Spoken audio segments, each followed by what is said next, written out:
Well, you come back for another visit, huh? Go give her a sniff. Go on.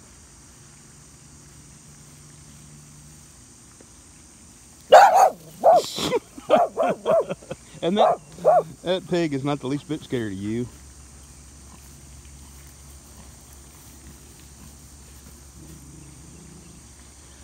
This is our chief of police's pig. I just called him and he said he'd see if he could wake somebody up, have him come down here and get it. He's out of town. But the road is right there, so if they don't act pretty quick.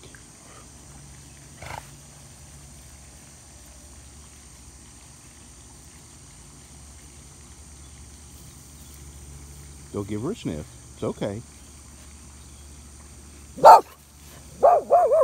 She does kind of have an odor, doesn't she? She doesn't smell like she's putting perfume on, that's for sure.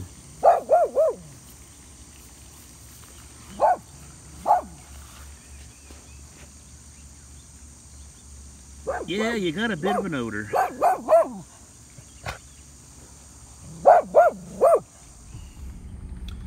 Well, I called the cop, our chief of police, and he said he was out of town at the moment, and he would call his wife and have somebody come down and get it. Well, that was an hour ago, and so I just went down there and I beat and beat and beat on their door, and finally somebody answered, and she said she'd wake her daughter up, come get the pig. And in the meantime, when I come back, my wife had got her pig herding rake out. That's a stubborn pig. It ain't moving. Anyway, if we can get this back down there to its pen, I've got some T-posts I'm going to go back and get and try to put that pen together a little sturdier.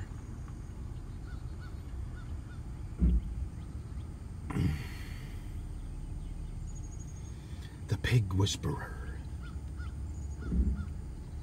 Got a long way to walk, all the way at the end of the road. We're getting there. Yeah, here comes a girl whose pig that belongs to right now. Well, this is a good subject for a rant. And not really a rant, but just a discussion.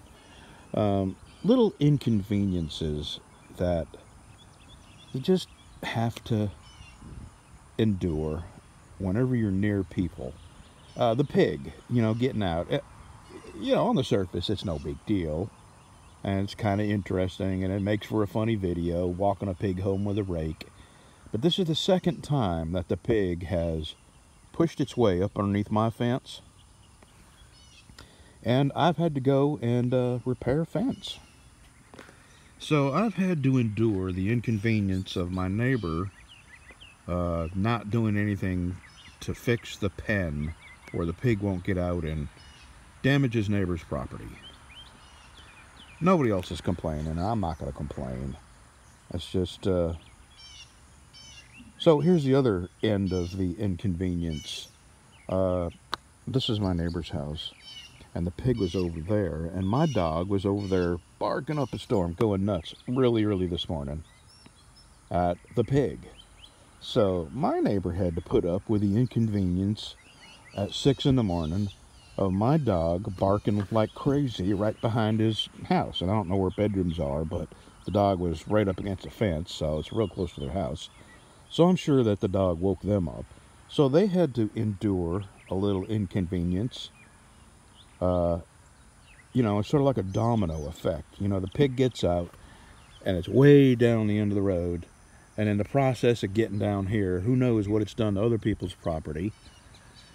And then by the time it gets to my fence, my dog has, gone nuts barking and probably woke them people up. And then the pig pushes its way up underneath my fence for the second time.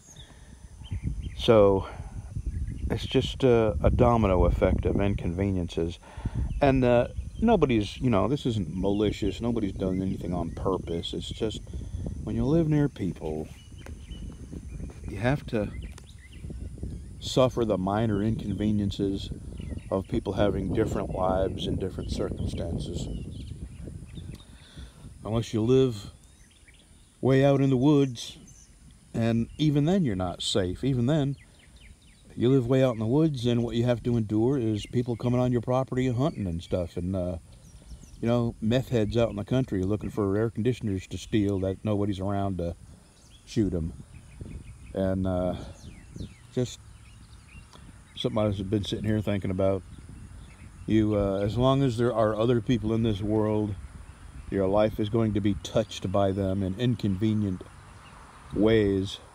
And most people just, you know, roll with the punches and move on with life.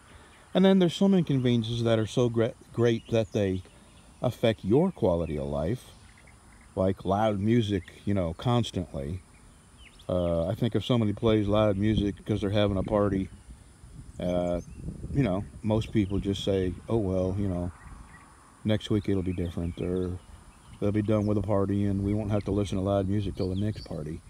But when people play loud music every single day, and you can't even watch your TV in your own house without having to turn it up over their music, that's when something needs to be done about it. And, you know, like fires. I have a lady that burns garbage, and I sit out here all the time, my wife and I, so we have to endure the smell of her burning plastic and all the other stuff she burns.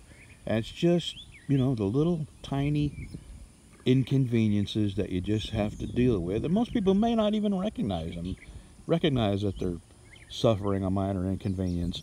And the people that are causing the minor inconveniences probably don't even realize that they're causing them. You know, I do a lot of stuff in my shop, and sometimes some of the tools I use make a lot of noise. So I'm sure, you know, at 7 in the morning, people hearing my die grinder running, that's not a pleasant sound. It's like a dentist drill. I really don't know how loud it is outside my shop, or if people can hear it somewhere else. But I'm guilty of perhaps causing other people minor inconveniences too. That's just a point I wanted to make, that we all are guilty of having to live with minor inconveniences caused by others, and unknowingly causing others minor inconveniences. Just an observation, not a complaint in any way. And God, what a beautiful day. So far, it's going to get really, really hot. 101, I think. Well, that's the pig saga. I'm upload this video. Have a good Sunday, y'all.